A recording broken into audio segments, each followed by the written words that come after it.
Hi, my name is John Saville, and in this video I want to talk about Office deployment. And I'm going to start off with talking about some of the concepts on the whiteboard, then actually move into a configuration manager environment and look at deploying Office in a number of different ways. Now, taking a step back, when we think about deploying software to environments, there's a number of different options available to us. So traditionally, we think of, for example, we have an MSI. So we have some installation media map as setup.exe, or it may be an MSI Microsoft installer format. And we have a machine. And that machine has certain resources. So one of them, for example, is a disk. I have a registry. And there's a number of different aspects. And when I take an MSI file, what happens is it runs through an installation process and it writes things, for example, to C program files. It writes things into the registry. It registers various components. It may add things to the run area of the registry. So every time the machine starts, every time a user logs on, certain things trigger. So there's a definite footprint on the operating system. And if I uninstall the application, hopefully it uninstalls very, very cleanly. But sometimes artifacts may be left behind. And what we can see is over time, the more applications I kind of install, it takes a little longer to start up. It takes a little longer to log on. It consumes more resources because all these things are writing into the system, and that has an effect.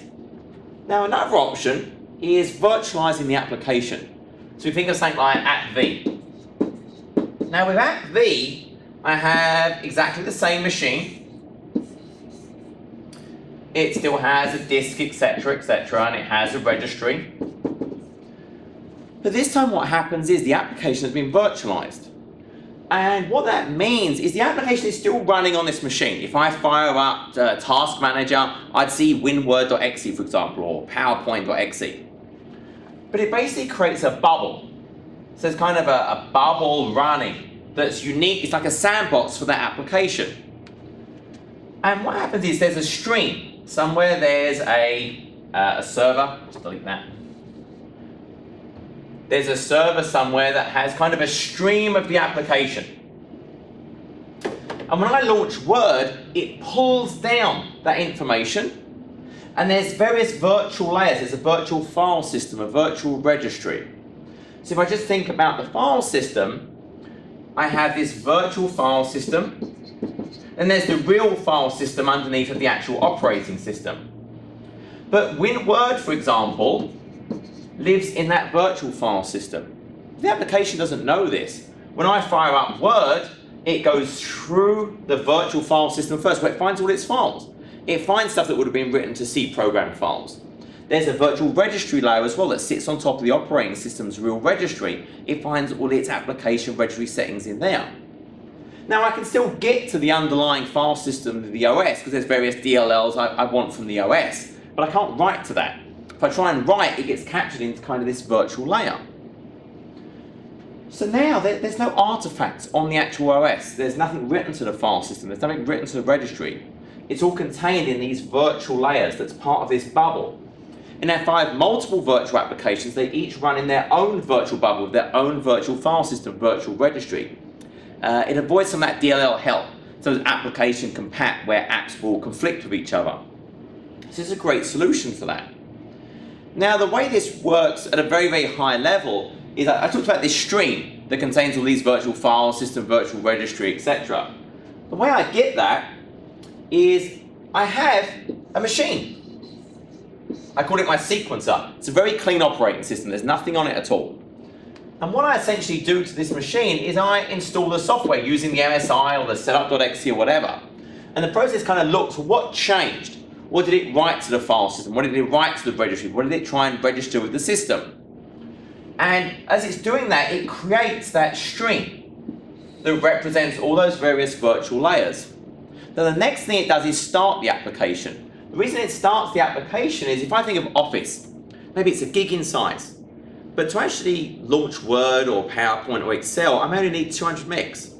So we launch each application and it works out what are the bits of the virtual file system, the virtual registry I need to actually start the app. And it moves all of that to the start of the stream. and it kind of calls that feature block 1. Everything else gets put in feature block 2.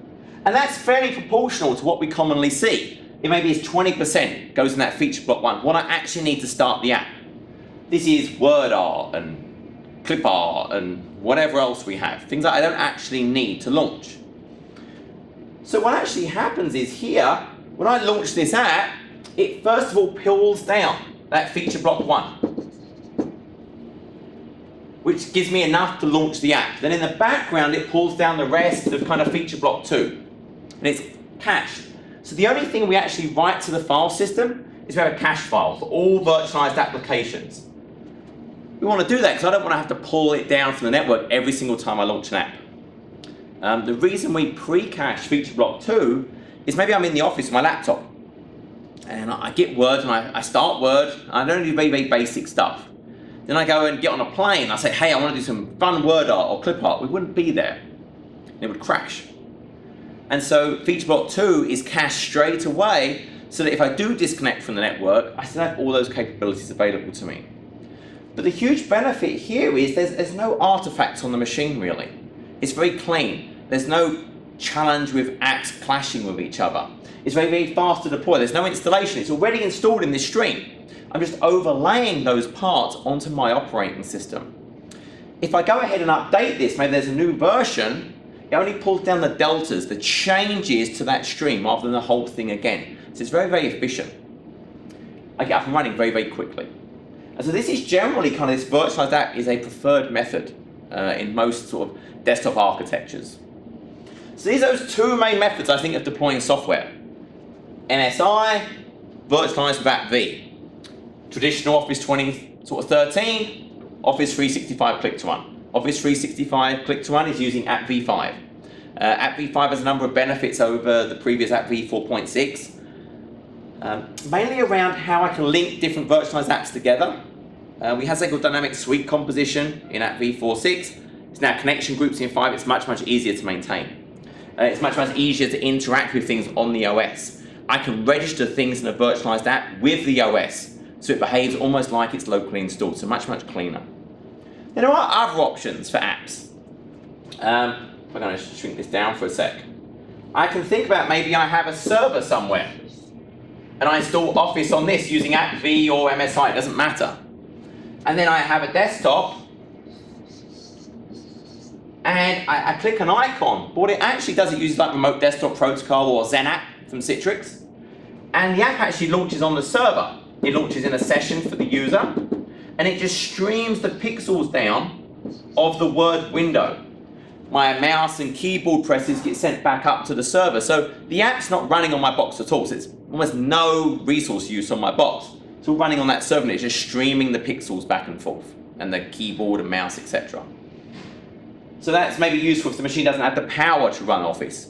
Maybe I don't have, maybe there's certain license implications. I just need it very, very for a brief period of time. Traditionally, we also maybe use this, maybe I had an iPad or an Android kind of device. And I couldn't run Office on that thing.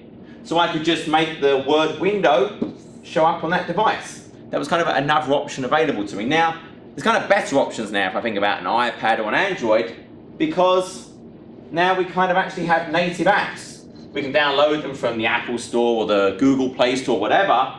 We have Word, Excel, PowerPoint, Outlook, OneNote, and they just install on that box. And they run locally. And they've been designed to really take advantage of that form factor and its capabilities and how I interact mainly with a sort of touch-centric model. So these are different ways I can think about applications and Office in particular on different devices. What I'm going to focus on in the demo are these. MSI method and then the app-v method. So with that, let's actually go and look at a demo environment. So first I'm going to start with an MSI based installation. So what I have here is the expanded folder of just the basic Pro Plus 2013 SP1. So if I look in here, I have a number of different folders for each of the products. And specifically, if I actually want to go and do an MSI based install, if I go and look in pro plus r.ww, this is where I'll actually find an MSI file that I can actually use to deploy through some kind of software deployment tool. It could be Group Policy, could be System Center Configuration Manager. Now, if I have the volume license version of Office, there's something different I can do. So over here, I have kind of the volume license version. And you'll see within here, I kind of have a setup program. And with that setup.exe, I can actually go through and run it in an admin mode.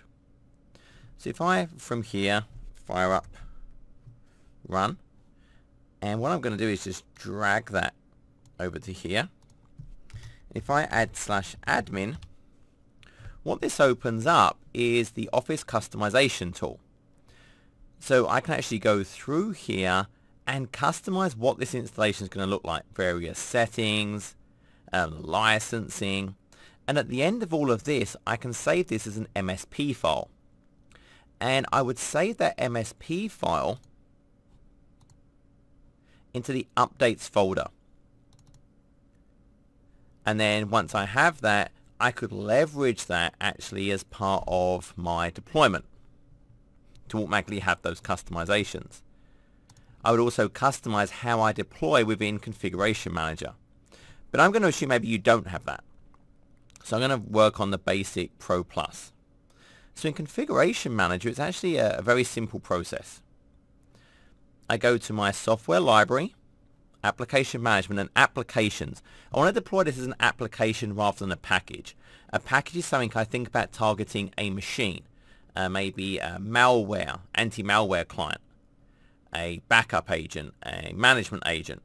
But if it's something like an Office application, I want that to kind of follow the user. I think I'm targeting the user, not the machine. So I'm going to do that as an application. So essentially I can just come into here, so I want to say right click, I want to create a new application. I have various different types. This is going to create a deployment type. I have all these different types of deployment type. But mine is going to be an MSI based. I'm going to browse, and I'm going to go ahead and open that location. So I'm going to go into my Pro Plus. I'm going to go into my Pro Plus WW, and then open up the MSI file. Oh, so I actually specified the direct letter name. It wants actually a UNC path. So I'll just change that to my actual file server.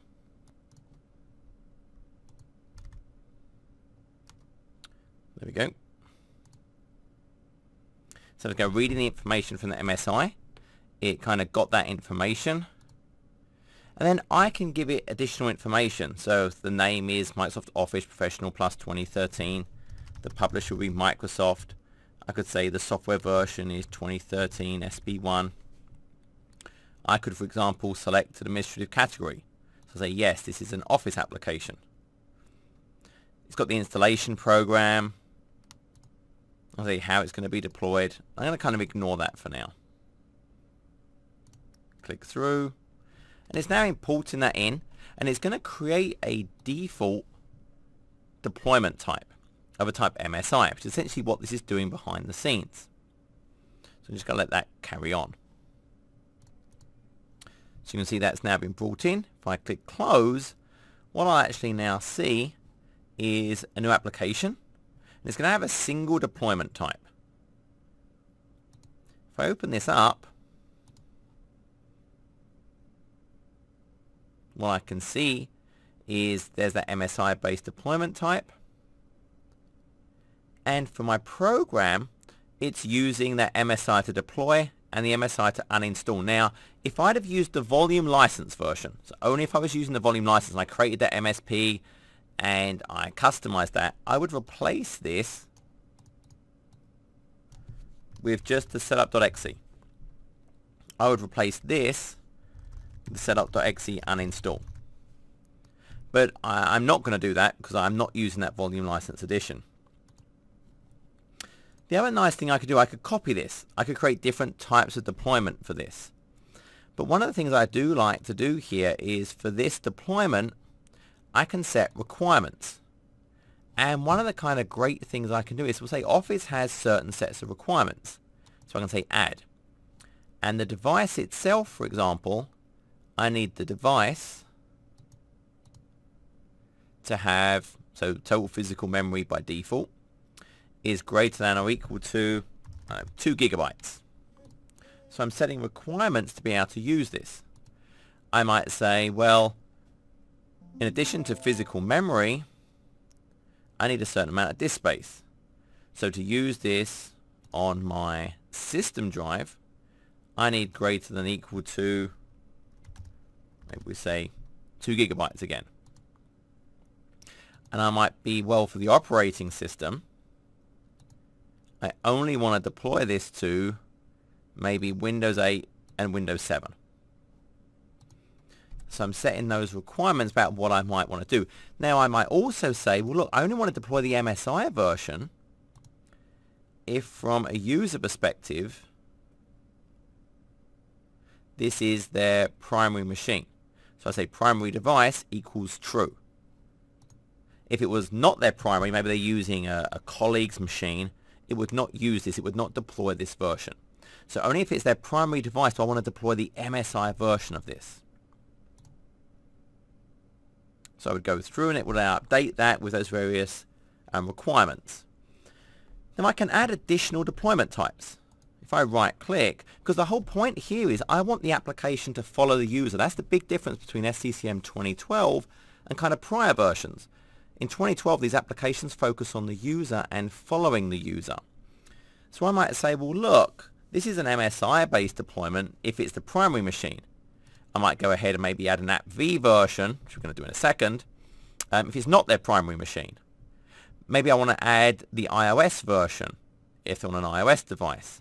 So I could say an iOS from the App Store, and then I would type in that iOS kind of URL from iTunes, for example. So that's kind of like an iTunes version. And it goes and gets that information. I can add various requirements around that. Again, they're limited, it's iOS, but maybe I can say the exact version. Is it only for iPad? Is it only for iPhone? What versions do I want to support? So actually I'll say, well, I'm only going to do this if it's an iPad, for example. And I could repeat that. I could do the same thing for the Google, etc., etc. But the point is I add multiple ways to get them the application so it follows them, no matter what device they're using. Again, I could go in. Now, obviously, this is only doing Word, and that's one of the kind of challenging things. There's a more complex aspect that if I really wanted this to follow that user no matter what, I would also have to add one for kind of Excel. I would have to add one for PowerPoint, etc. So I just have to kind of go through. I'm just going to accept all the defaults on this one. And now I've got different ways to deploy that application. So that's kind of the MSI. And once I've done this, I want to deploy it to someone. So I would say I want to deploy, and I could do it to a certain collection of users I've created. Or maybe I'll just say all users. So anyone can have this. Any dependencies push out. Which distribution points do I want? Well, I'm just going to add a distribution point group.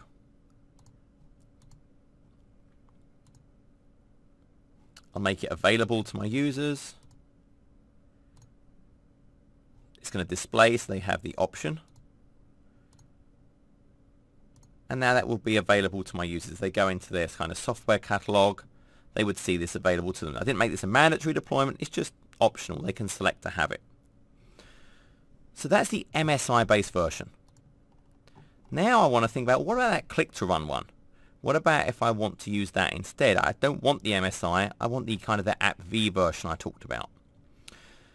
So normally the way click to run works is we can go to the Office 365 site. I can click a link and it will run a little exe that streams down the bits to my machine, caches it, and it's now available on my machine. But I don't want to pull that down from Microsoft directly. So Microsoft actually have a tool, the Office Deployment tool. And that's going to let me bring down the click to run and then actually do different things with it. So here I've opened up the Microsoft site, the Office Deployment tool for click to run. So I would download this, it will install to a folder, and then I installed it basically to my S-Office click to run folder. And if I look in here, it's really just two things. I get a setup.exe and a configuration.xml. Now Microsoft has a whole set of documentation around that configuration.xml file. If I actually jump over to that reference,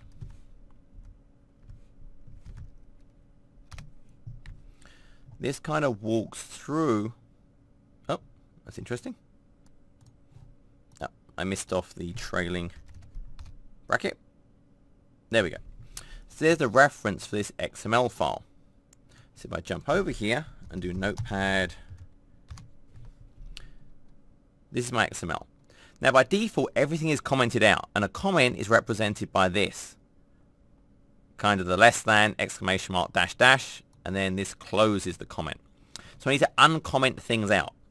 So here I've uncommented, so it would download the Office 365 Pro Plus Retail, the 32-bit edition, and I specify the folder I want to pull it down to. So I'm saying kind of the March version. I can specify the language. I'm saying I want to disable updates. So I left the default where it's commented out and created a new line. I do not want this to auto-update. I want to be the one that controls when I update this. I'm kind of not displaying the EULA. I'm just going to accept it. And then sort of auto-activation. Now there are other products I can deploy through here. So this goes through all of that XML. All of the different options I have that display. The various IDs I can use for the values of products I want to download. So here as examples of pulling it down but exclude access and info path. So just trying to take some time, look at the different options and customize that XML file to actually meet your requirements. Now once I've populated that file and I've got it to look like I want, I go ahead and actually pull this down. So the way I do that is I'm going to run that setup in that click to run folder.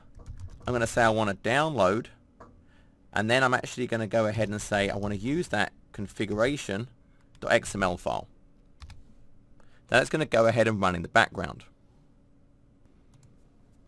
So this is just downloading that stuff. If I go and look at the folder I specified, so I go to that click to run, I look at my download March, I can see it's now populating it with stuff. It's pulling down the cabinet files and the information that actually represents that particular download. And obviously it's pulling down quite a lot of information, so this can take some time. So we're just going to wait until this finishes. Okay, so now that download is finished, if I go and actually look in the folder, we'll see I have the cabinet files and sort of part of this stream that makes up the Office sort of 365 click to run. But this isn't that useful to me at this point when I think about Configuration Manager. Now there are ways I can actually deploy that using that click to run tool. If I kind of look at the setup and look at all the various switches, I'll actually see I could, if I wanted to, actually go ahead and sort of configure and deploy this as part of the installation. What I want to do is this packager, because what the packager will do is actually create me an app-v5 package from that stream that was downloaded. So at this point I've created a folder called app-v5 for March, which is obviously the month that I'm pulling this. Remember, this is going to get updated every month. So now what I'm going to do is go ahead and instead of this download switch, I'm going to change that to packager. I'm still using the XML file because that's telling it, okay, well, where's the folder that contains the stream? And then I point to, well, where do I actually want to go ahead and create my app-v5? So I'm going to say app-v-march.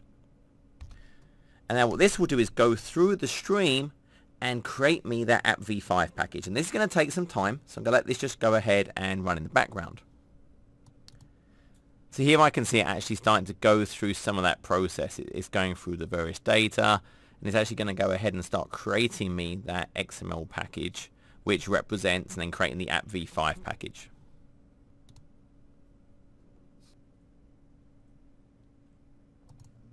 So that packaging process is now complete. So if I go and look in my app-v5 folder, you'll see I now actually have an app-v5 package that represents the Office 365 click to run.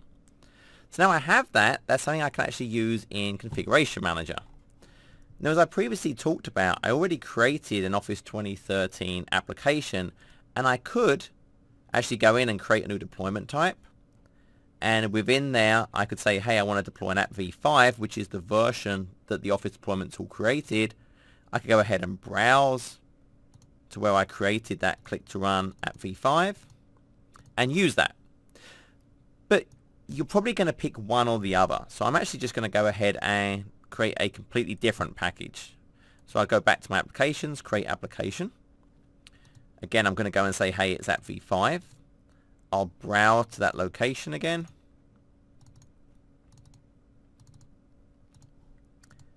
And now from this, it will actually go through, and again, I have to do that UNC path. It doesn't like a drive letter, even though behind the scenes it is a UNC path. So I'll go and type that in.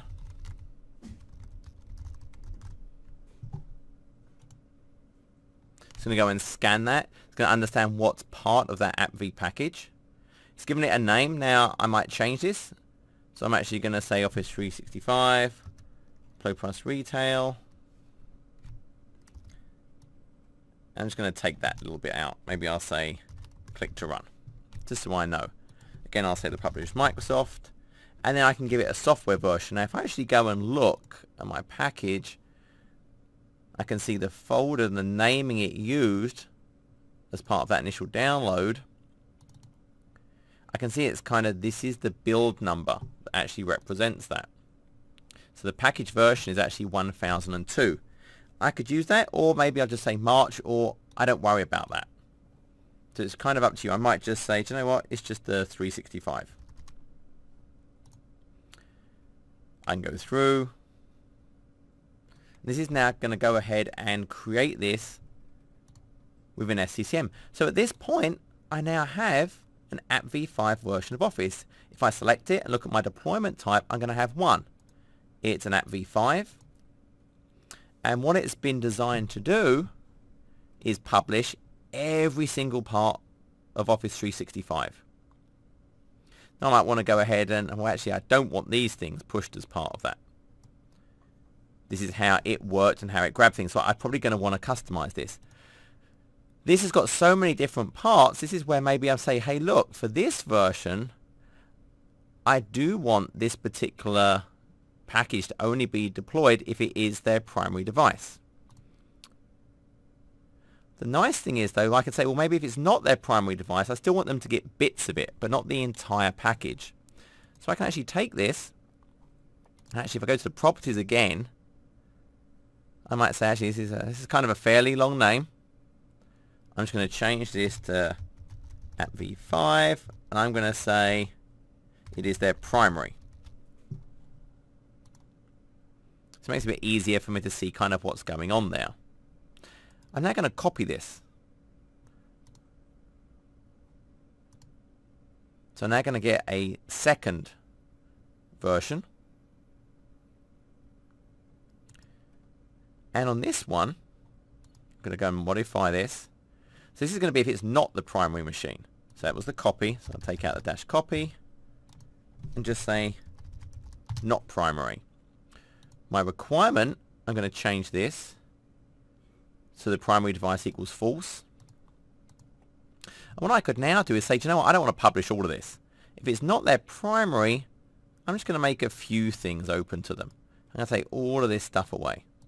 I'm just going to push out OneNote, Word, just the core basic apps. I might separate these out. I might have a Word package, an Excel package, a PowerPoint package. And then I could have kind of the iOS, the Android version of Word, Excel. There's different ways I can think about using this. But essentially now, I have an app v5 version of the click to run inside Configuration Manager.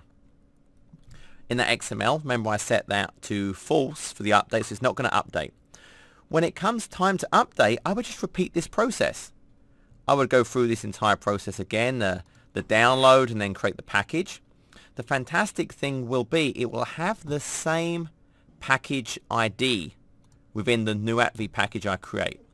I actually went ahead kind of out of band and I loaded this into the app v5 sequencer. And this is what you see. So this package GUID will not change. All that will happen is it will get a new package version. Even if I go through the entire process from scratch, it will just give me a new package version. So in April, I would download it again. I would run the packager command again to get an updated version. And then I can simply, within here, go ahead and say I want to update the content. I would say, hey, here's the new app v package. it would get what the differences are, it would send those to the distribution points, and then send those to the clients. So it would only get what has changed. So remember also another option for the click to run, I could always create a new version, and then in that new version I can always just say, hey, actually it's a supersedence of another one. So there's a lot of different ways I can kind of deploy this. Really the only thing left for me now is to deploy this. So who do I want to make this available to? Once again, I'm just going to say all users in this case. I say the deployment groups I actually want to add this to. So I'm going to say my distribution point group is my core. Carry on going through all these things. And I'm kind of done. Once this is actually populated down to distribution points, once the clients check in and find out what's new, these will now be available to them. And this will be a consistent experience. Remember, if I've made that iOS version available, I would see it on my iOS devices, etc. So this is kind of a Windows client. If I fire up my Software Center, and I want to go and look in the application catalog, let's go in and connect to the Configuration Manager.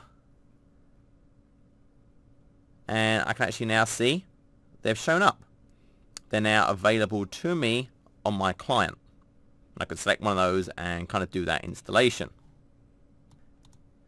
Here I have an iOS device. You can see I've got kind of the iOS native versions of Office deployed on this machine, and I have my company portal. That's the kind of the Intune client for iOS and Android, etc. And that actually links to SCCM through the Intune connector. So I deploy an application once, I can make it available through all the different clients I have in my environment. So if I select that, it's going ahead and connecting to Intune, which again is populated through Configuration Manager. Remember, I added the iOS version for one of those applications. So it's going and talking, it's checking. And sure enough, remember I added the iOS version just for my Office. If I go ahead and select that, there it is. So there I can see that today. It's published that SP1 version. So if I selected this and go to the App Store, that link I typed in was kind of the Word. So what it will do now is show me the Word version. I can install it and kind of be good to go. So that's just kind of showing this consistent experience across all the different types of device that I can have in my environment. So with that, that's really the focus of what I wanted to show. The only other thing that you may also want to consider is there's those configuration.xml files, there's the Office kind of customization tool. Don't forget you can also go ahead and download the Office group policy templates. So I put those into my central store in my domain, and it basically opens up all these different options for me in group policy that I can do all that same types of configuration. So there's my Office 2013 options here. Huge amounts of customization I can perform. I can customize Word, Excel, Access. Every kind of aspect of the environment I can control through these. So this is kind of a very useful thing to deploy in your environment. So beyond just the XML and the customization tool, I can on an ongoing basis modify what I want those actual configurations to be in my environment.